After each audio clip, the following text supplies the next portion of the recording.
तदुट्टु राजः कक्वः करेर मुखम प्राच्यावलंपन्न रूढ़ेन शंतमयी सा चर्षणी नामुदगाचो मृजन प्रिय प्रियाया एव दीर्घ दर्शनः। देखो देखो, किसको देखो? अरे उस चंद्रमा की लालिमा को तो देखो। आज यह चंद्रमा भी कृष्ण की इस महारास लीला को शोभायमान बनाने के लिए प्रकट हो गया। जैसे ही चंद्रमा का पूर्ण उदय हुआ, सुखदेव जी महाराज कहते हैं निशम्य गीतम, हय हय हय हय, बड़ी गजब की बात। जैसे ही चंद्रमा का उदय हुआ है, सुखदेव जी महाराज कहते हैं कृष्ण ने क्या किया? निशम्य गीतम तदनंगो वर्धनम ब्रजस्त्रियः कृष्ण गृहीत मानसाः आजुग्म रण्योन्य मलक्षतोद्दिमाः सा यत्र कांतो जवलोल कुंडलः।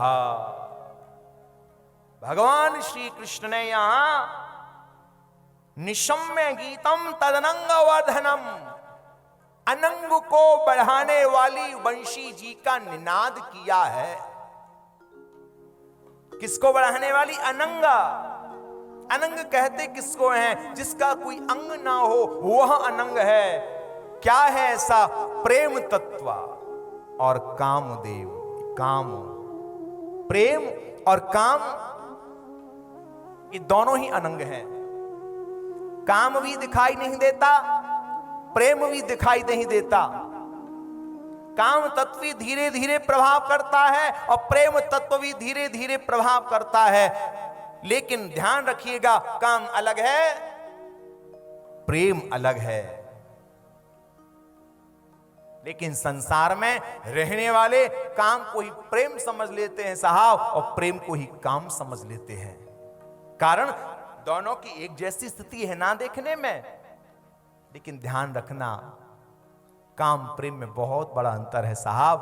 काम से मलिनता आती है, काम में स्वार्थ है, काम स्वार्थ सिद्धि के लिए है। लेकिन प्रेम में ऐसा नहीं है साहब।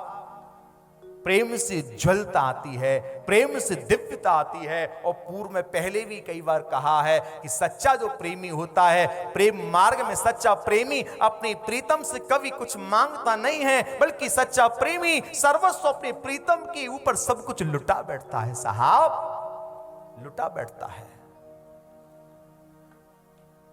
इसलिए यहां पर भगवान श्याम सुंदर, कई बार बहुत लोगों को यहां इस विषय में भ्रांति हो जाती है और कह देते हैं कि कृष्ण ने काम को बढ़ाने वाली वंशी का निनाद किया है। लेकिन सत्यता यह है, काम से मलिनता आती है, काम से स्वार्थ सिद्धि है। तो भला क्यों कृष्ण उस काम को बढ़ाने वाली वंशी बजाएंगे? याद रखिएगा, ये जो महाराज की लीला है, ये काम लीला नहीं है, काम लीला नहीं, बल्कि कामदेव के ऊपर विजय प्राप्त कराने वाली लीला है महाराज की।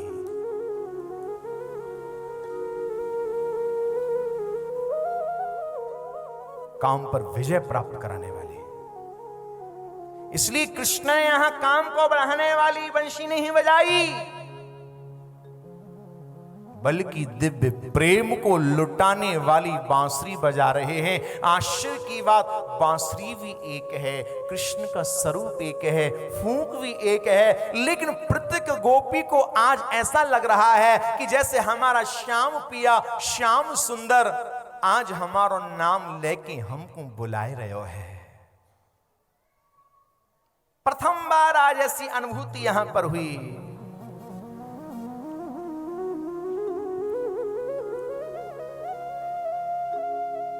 ब्रज गोपिकाएं तो अपने गृह कार्यों में निमग्न थीं, लेकिन जैसे ही इस वेणु का निनाद ब्रज गोपिकाओं की श्रवणेंद्रियों में पहुंचा, अरे एक गोपी तो अपने पति को भोजन करा रही थी। उसका पति कहता, अरे रोटी लियो री, जैसे ही रोटी लेके आई, थारी में रखवे वारी ही, वाई समय श्याम सुंदर ने अपनी मुरली को निनाद कर दियो। अये हये हये, या गोपी को ऐसो लगो कि जैसे श्याम पिया देखो देखो, आज मेरो नाम लेके पहली बार मुंह को बुलाई रहे हैं। ऐसी पगली सी है गई, ऐसी बेसुध है गई, महाराज थारी में रोटी रखवाई भूल गई। रोटी लेके ही कृष्ण मिलन के लिए चल पड़ी। उसका पति कहता रहा, अरे कहां जा रही है, चली जा, रोटी है तो रख जा। अरे महाराज, एक गोपी तो अपने बालक को दूध पिवाई रही। जैसी वंशी का निनाद हुआ, उस गोपी को लगा कि देखो देखो, आज तो हमारे श्याम पिया हमारा नाम लेके हमको पहली बार बुलाए रहे हैं। कृष्णा मिलन की भावना ऐसी जागी कि महाराज अपने शिशु को, बच्चे को दही का मटका समझा और रसोई में बच्चे को तो टांगा छींके पर और स्वयं कृष्ण मिलन के लिए चल पड़ी है। ब्रज गोपिकाएं अपने श्रृंगार को ही भूल गईं। अरे एक ब्रज गोपी तो अपने नेत्रों में काजल लगा रही थी, एक नेत्र में काजल लगा ही पाया, दूसरे नेत्र में लगाने वाली थी, श्याम सुंदर की वेणु का निनाद हो गया। मन में विचार कर रही है कि देखो देखो, आज पहली बार हमारा श्याम पिया मेरा नाम लेके बुला रहा है। अरे अरे देखो देखो, हमने एक नेत्र में तो काजल लगा लिया, एक काजल भी काला और मेरा श्याम पिया भी काला। अरे एक नेत्र में तो काजल लगा लिया, लेकिन दूसरे नेत्र में तो जब श्याम ने मुझे बुलाया ही है, तो श्याम सुंदर को ही काजल के समान नेत्र में ही बसा लूंगी। ब्रज गोपिकाएं बावरी सी हो गई, उल्टा श्रृंगार करने लगी। और कुछ गोपियों ने तो क्या किया, होठों पे लगाने वाली लाली जल्दी जल्दी में अपने नेत्रों में लगा ली। अरे रे रे रे रे, अखियन में लगाए हुए वारो काजर होठन पे लगाई ली नो। और एक कछु गोपिन ने तो जल्दी जल्दी में कहा कियो कि माथे पे लगाए हुए वारी बिंदिया अपने गालन पे चिपकाई ली। अरे कछु गोपिन ने तो अपने घुंघरू जो है कहां हाथन में लटका लिए। अरे एक गोपी के पति ने वाकी पसंद पे वाकू मकराकृत कुंडल लाई के भेंट किए, गिफ्ट में दिए। हमारा जैसीवान ने मकराकृत कुंडल धारण की, वाइस समय श्याम सुंदर की वेणु को निनाद है गयो, पगली सी है गई, रहो ना गयो, दौड़ पड़ी। जैसी दौड़ी है, आज यह मकराकृत कुंडल जैसे जैसे चलती है, ये मकराकृत कुंडल उसके कपोलों पर स्पर्श करते हैं।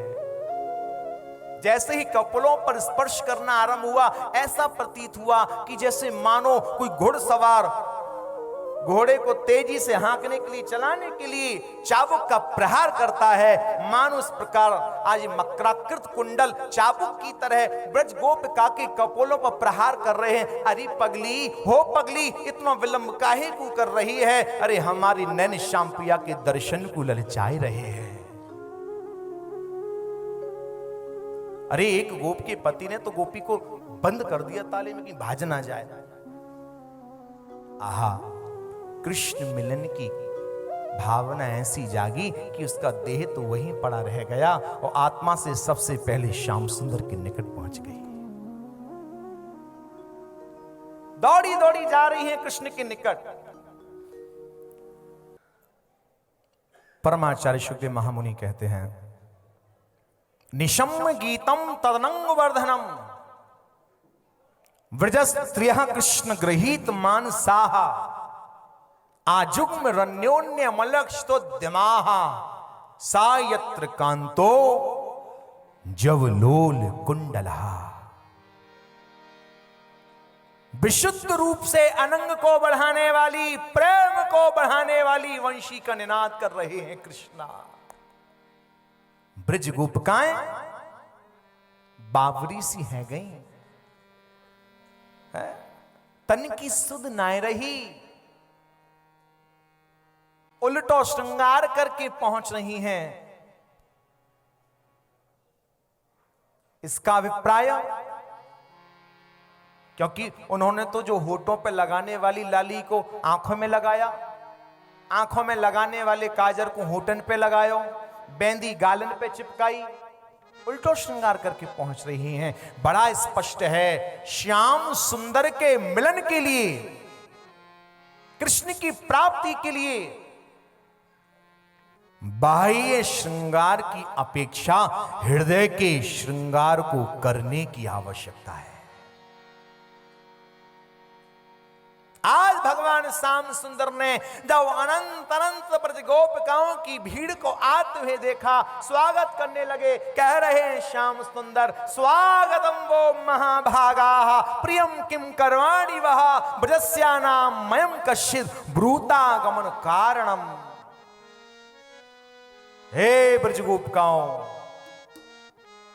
तुम्हारा स्वागत है, स्वागत है, स्वागत है, लेकिन ब्रूतागमन कारणम, किस कार्य के लिए यहां पर आई हो रात्रि के समय?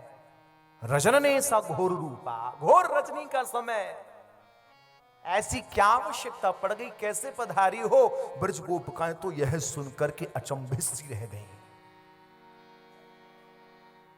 कपट भरी वाणी को सुनकर के आश्चर्यचकित हैं, मन में विचार कर रहे हैं, हे प्रीतम श्याम सुंदर, जो प्रश्न आप हमसे पूछ रहे हो, यह प्रश्न तो पूछने का अधिकार हमको है, ना कि आपको। कारण हम तो अच्छी बलि गृह कार्यों में लगी हुई थी।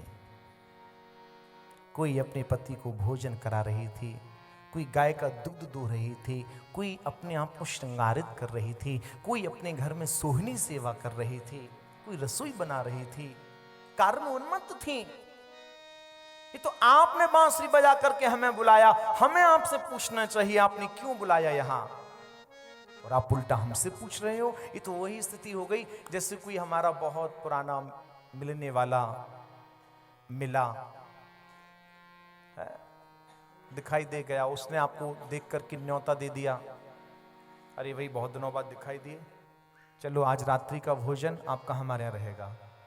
अब भाई जिसने आपको आमंत्रित किया, मिलने वाले ने, रात्रि के समय आप पहुंच गए उसके यहाँ, और जब आप उसके यहाँ पहुंचे, वो आपको देख करके सिर्फ इतना भर बोल दे, अरे वाह अहो भाग हमारे, लेकिन इस रात्रि के समय कैसे पधारे?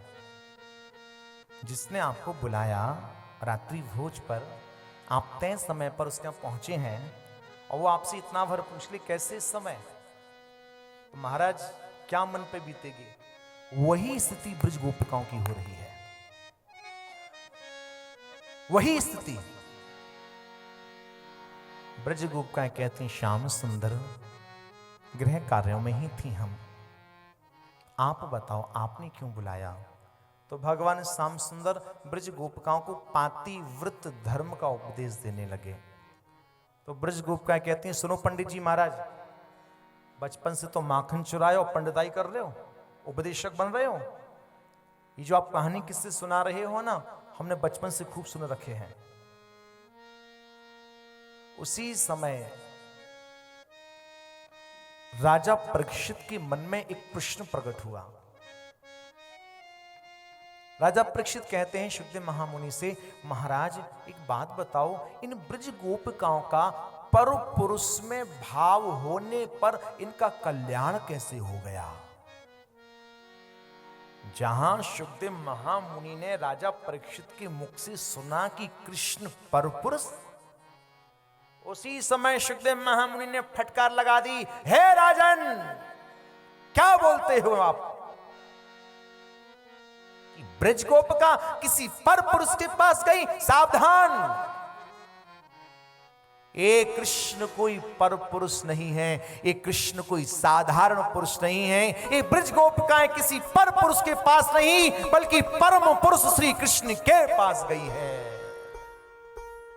कृष्ण पराये पुरुष नहीं, कृष्ण परम पुरुष है।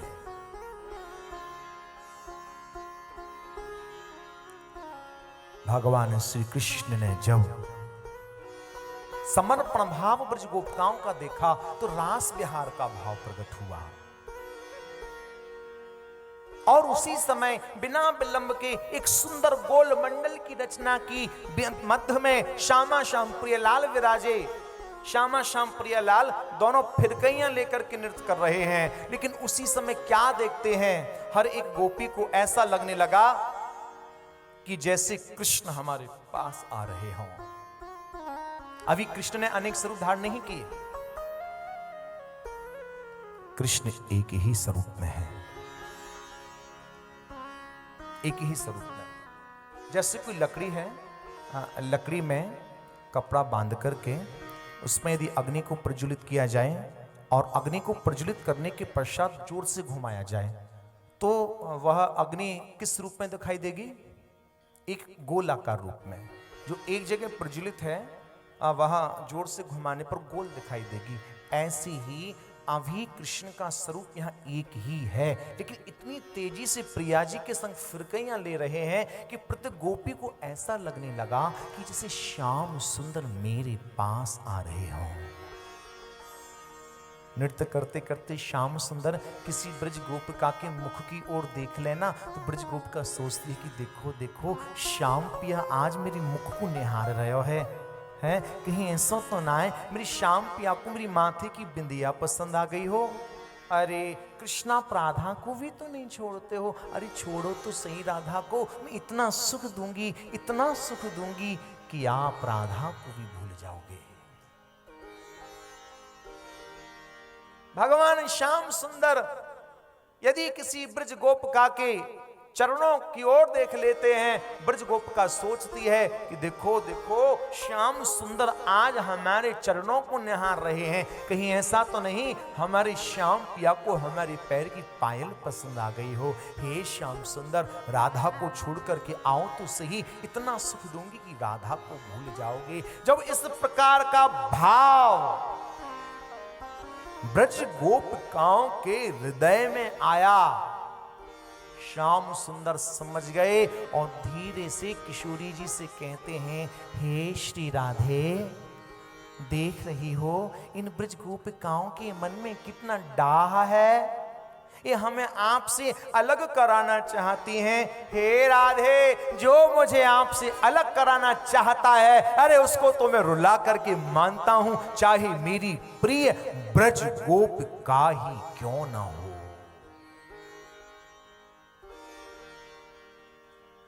और उसी समय श्याम सुंदर रास क्रीड़ा के मध्य से प्रिया जी के सहित अंतर ध्यान हो गए।